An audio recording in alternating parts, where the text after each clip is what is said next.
السلام علیکم ورحمۃ اللہ وبرکاتہ۔ سورہ فاتحہ کی تفسیر۔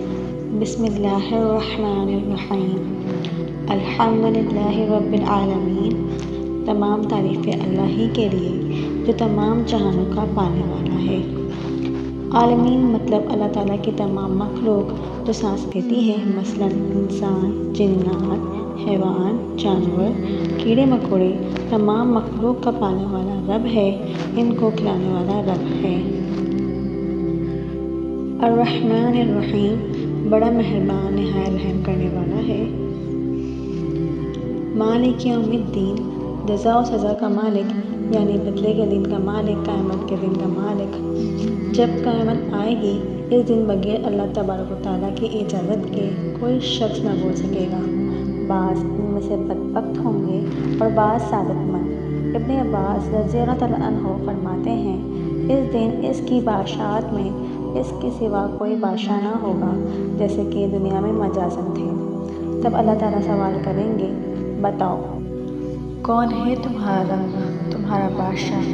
کہاں ہے وہ تمہارے معبود جسے تم میرے علاوہ پوجتے تھے، عبادت کرتے تھے؟ قیامت کے دن سب کچھ ختم کرنے کے بعد اللہ تعالیٰ فرمائیں گے، اے دنیا، تمہارے دریا کہاں ہیں؟ تمہارے درخت کہاں ہیں؟ تمہارے ملخ کہاں ہیں؟ تمہارے شاہی مقامات کہاں ہیں؟ تمہارے بادشاہ کہاں ہیں؟ تمہارے بادشاہ کہاں ہے؟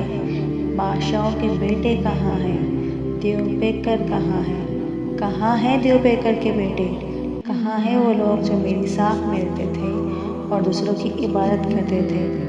آج بادشاہ کون ہے؟ آج بادشاہ کون ہے؟ بے شک اللہ تعالیٰ۔ یوم الدین کے مراد مخلوق کے حساب کا دن ہے، یعنی قیامت کا دن، جس دن تمام بھلے برے اعمال کا بدلہ دیا جائے گا۔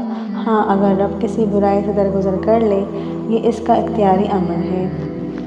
حدیث میں ہے کہ دانا وہ ہے جو اپنے نفس سے خود حساب لے اور موت کے بعد کام آنے والے اعمال کرے، جیسے کہ حضرت عمر فاروق اعظم کا قول ہے کہ تم خود اپنی جانوں سے حساب لو اس سے پہلے کہ وہ ترازو میں رکھی جائیں، اور اس بڑی پیشی کے لیے تیار ہو جاؤ جب تم اس اللہ کے سامنے پیش کیے جاؤ گے جس سے تمہارا کوئی عمل پوشیدہ نہیں، جیسے خود رب عالم نے فرما دیا، جس دن تم پیش کیے جاؤ گے کوئی چھپی ڈکی بات چھپے گی نہیں۔ ایاک نعبد و ایاک نستعین، اس آیت میں بندہ اللہ تعالیٰ سے خطاب کرتا ہے کہ جب بندے نے اللہ تعالیٰ کی حمد و ثنا بیان کی تو قرب الہی میں حاضر ہو گیا۔ اب اللہ تعالیٰ سے خطاب کر کے اپنی ذلت اور مسکینی کا اظہار کرنے لگا اور کہنے لگا کہ اے اللہ، ہم تو تیرے ہی بندے ہیں اور اپنے کاموں میں تیرے ہی محتاج ہیں۔ جب بندہ آیت الحمدللہ رب العالمین کہتا ہے تو اللہ تعالیٰ فرماتا ہے، میرے بندے نے میری حمد بیان کی۔ جب کہتا ہے الرحمن الرحیم، اللہ تعالیٰ فرماتا ہے، میرے بندے نے میری ثنا کی۔ جب وہ کہتا ہے مالک یوم الدین، اللہ تعالیٰ فرماتا ہے، میرے بندے نے میری بزرگی بیان کی۔ اور جب وہ آیت ایاک نعبد و ایاک نستعین کہتا ہے تو اللہ تعالیٰ فرماتے ہیں کہ یہ میرے اور میرے بندے کے درمیان ہے اور میرے بندے کے لیے وہ ہے جو وہ مانگے۔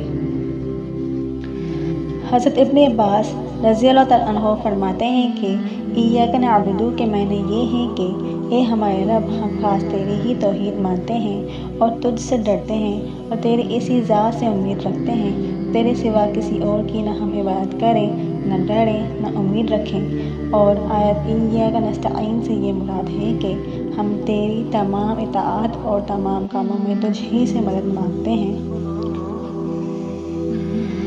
آیت ایاک نعبد کو پہلے لانا اس لیے ہے کہ اصل مقصود اللہ تعالیٰ کی عبادت ہی ہے۔ ہمیں دنیا میں اللہ کی عبادت کے لیے ہی بھیجا گیا، پھر اللہ کی عبادت میں بھی اللہ ہی سے مدد مانگی جائے۔ جیسا کہ شیطان کا دعویٰ ہے کہ میں تیرے بندوں کو بہکاؤں گا، تو شیطان کے شر سے بچنے کے لیے اللہ سے مدد طلب کی جائے۔ اب یہاں پر یہ سوال اٹھتا ہے کہ یہاں پر ہم کا ذکر کیوں ہے؟ جبکہ بندہ اکیلا ہی نماز میں اللہ سے مخاطب ہوتا ہے، تو اس کا جواب یہ ہے کہ گویا ایک بندہ تمام بندوں کی طرف سے خبر دے رہا ہے، بالخصوص جبکہ وہ جماعت میں کھڑا ہو یا امام بنا ہوا ہو۔ بس گویا وہ اپنی اور اپنے سب مومن بھائیوں کی طرف سے اقرار کر رہا ہے کہ وہ سب اسی کے بندے ہیں اور یہ ان کی طرف سے بھلائی کے لیے آگے بڑھا ہوا ہے۔ قرآن پاک میں ایک مقام پر ارشاد ہے کہ اے نبی صلی اللہ علیہ وسلم، جس وقت تمہارا دل مخالفین کے جھٹلانے کی وجہ سے تنگ ہو تو تم میری عبادت میں مشغول ہو جاؤ۔ ایک اور جگہ ارشاد ہے کہ ہم جانتے ہیں کہ یہ مخالفین کی باتیں تیرا دل دکھاتی ہیں، تو ایسے وقت اپنے رب کی تسبیح اور حمد بیان کیا کرو اور سجدہ کرو اور موت کے وقت تک اپنے رب کی عبادت میں لگے رہو۔